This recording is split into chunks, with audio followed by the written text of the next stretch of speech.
انسان جب بیمار ہوتا ہے نا تو پہلے وہ جسمانی طور پر بیمار ہوتا ہے، روحانی طور پر بیمار ہوتا ہے۔ تو اگر آپ جسمانی اور روحانی دونوں بیماریوں سے شفا چاہتے ہیں تو ایک دعا حدیث میں ہے، اللہم عافنی فی جسدی، اللہم عافنی فی بصری واجعلہ الوارث منی، لا الہ الا اللہ الحلیم الکریم، سبحان اللہ رب العرش العظیم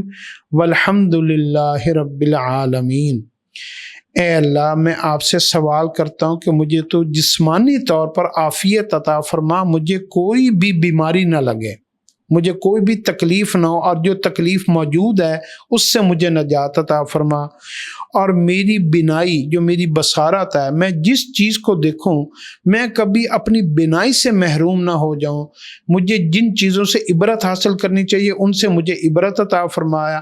جن چیزوں کو مجھے اختیار کرنا چاہیے، میری نظر سب سے پہلے میری رہنمائی کرتی ہے کہ مجھے کیا کرنا ہے، ان سے مجھے یہ اللہ پاک نیکیوں سے مجھے جو ہے نا، جو کام مجھے کرنے چاہیے، میری بینائی مجھے جو میسج دے ان کی میرے اندر رغبت پیدا فرما،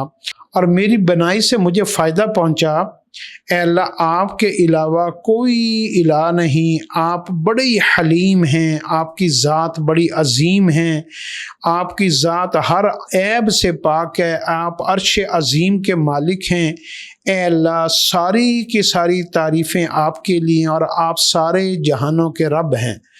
تو جب انسان اللہ کی تعریف بیان کرتا ہے اور اس سے پہلے کچھ مانگ لے یا بعد میں مانگ لے، دونوں حالتوں میں پھر وہ دعا قبول ہو جاتی ہے۔